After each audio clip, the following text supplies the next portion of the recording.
தமிழகத்தில் இந்து சமய அறநிலையத்துறை அதிகாரியாக ஒரு சுவர்ணான்னு ஒரு அம்மையாரை போடுறாங்க.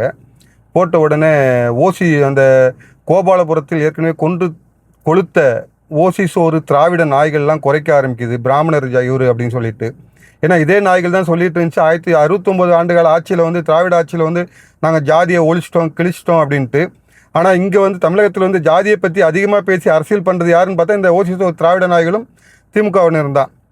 அப்போ இவங்க ஒழிச்ச ஜாதியை கையில் பிடிச்சி தொங்கிக்கிட்டு இவங்க கத்துன உடனே அந்த கத்தலுக்கு பயந்து தமிழக முதல்வர் வந்து அந்த இந்து சமய அறநிலையத்துறை அதிகாரியாக இருக்க அந்த அம்மையாரை மாற்றிட்டு ஏற்கனவே இருந்த குமரகுருபனை போடுறாரு.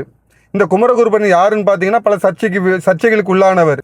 ஏற்கனவே இருந்த திமுக ஆட்சியில் பல ஊழல் குற்றச்சாட்டுக்கு ஆளானவர். அப்போ இவரை கொண்டு அங்கே வைக்கணும்னு இவங்க முடிவு பண்ணி கொண்டு வைக்கிறாங்க. அப்போ திமுக ஆட்சி என்ன முடிவு பண்ணிச்சோ அதுதான் இவரும் முடிவு பண்ணுறாரு. அவங்க செய்ய நினைத்ததை இவர் ஸ்டாலின் சொல்லிட்டு இருக்காரு. நம்ம தமிழக முன்னாள் முதல்வர் தத்தி ஸ்டாலின் சொல்லிட்டு இருக்காரு, இப்போ நடப்பது திமுக ஆட்சி தான் அப்படின்ட்டு. அதுதான் நடக்குது. ஏன்னா அவர் யார் நினைக்கிறாரோ அவர் தான் அது அதிகாரியாக வந்து உட்காடுறாங்க. ஏன்னா 1954 இது வரைக்கும் பார்த்தீங்கன்னா சுமார் 10 லட்சம் ஏக்கர் நிலங்கள் இந்து சமய அறநிலையத்துக்கு சொந்தமான நிலங்கள் கொள்ளை போயிருக்கின்றன.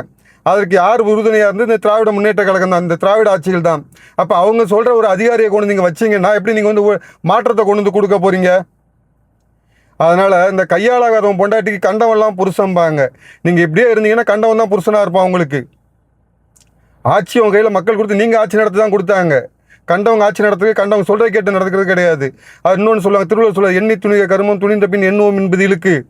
ஒரு முடிவு பண்ணி அந்த முடிவில் இது நேர்மையாக இருங்க, நியாயமாக இருங்க.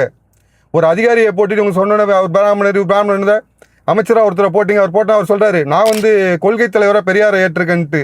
எப்படி கடவுள் நம்பாதே கடவுள் நம்புகிறோம் காட்டுமிராண்டின்னு சொன்னவன கொள்கை தலைவராக வச்சிருக்கிற இந்து சமய அறநிலையத்துறைக்கு வந்து அமைச்சராக இருக்க முடியும்?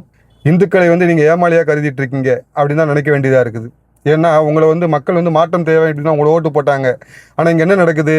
தமிழக முதல்வர் கிறிஸ்டினு, சபாநாயகர் கிறிஸ்டினு, முக்கியமான அதிகாரிகள் எல்லோரும் கிறிஸ்தவர்கள். இப்போ சென்னை கமிஷனரோட கிறிஸ்டின் தான் போட்டிருக்கீங்க அப்படின்னு ஒரு குற்றச்சாட்டு இருக்குது. அடுத்தது பார்த்தீங்கன்னா இது சபையில் சட்டசபையில் வந்து பைபிள் வசனங்கள் வாசிக்கப்படுகின்றன. 200 வருஷத்துக்கு முன்னாடி அந்த 200 ஆண்டுகால பிரிட்டிஷ் ஆட்சி காலத்தில் பைபிள் வசனம் வாசிச்சிருப்பாங்க. மறுபடி தமிழக சட்டசபையில் பைபிள் வசனம் வாசிக்கப்படுகிறது. காரணம், நீங்க கிறிஸ்தவர் முதல்வராக இருக்க போய் அதே போல அங்கே அமைச்சராக பதவி வைக்கிற முஸ்லீம் அமைச்சராக பதவி வைக்கிறாரு. யார் கூட இருக்கிறது யாருன்னு பார்த்தீங்கன்னா திருப்பரங்குன்றத்தில் திருப்பரங்குன்றம் முருகர் மலையில் மாமிசம் தின்ன நவாஸ்கனியை கூட வச்சுக்கிட்டு அங்கே துவா ஓதி ஒரு அரபு மொழியில் ஓதி அங்கே வந்து உட்கார வச்சுக்கிறீங்க. தமிழகத்தில் தமிழுக்கு மட்டுமே முன்னுரிமை, அப்புறம் அரபு மொழிக்கு உள்ளாடி உட்கார வச்சுருக்கீங்க, துவா ஓத விட்டீங்க.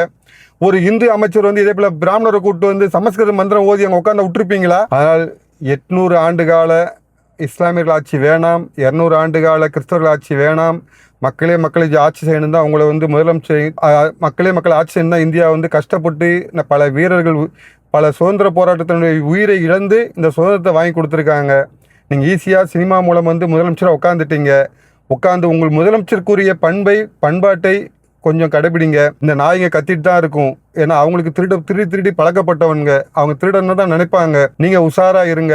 இல்லைன்னா மக்கள் வந்து திமுகவும் தாவேக்காவும் ஒன்று அப்படின்ட்டு நம்பிடுவாங்க. ஏன்னா ஒரு பழமொழி சொல்லிட்டு இருக்காங்க, திமுகவும் தாவேக்காவும் ஒன்று, அது அறியாதவன் வாயில மண்ணு அப்படின்னு சொல்லிட்டு. அதை உண்மையாக்கிறாதீங்க.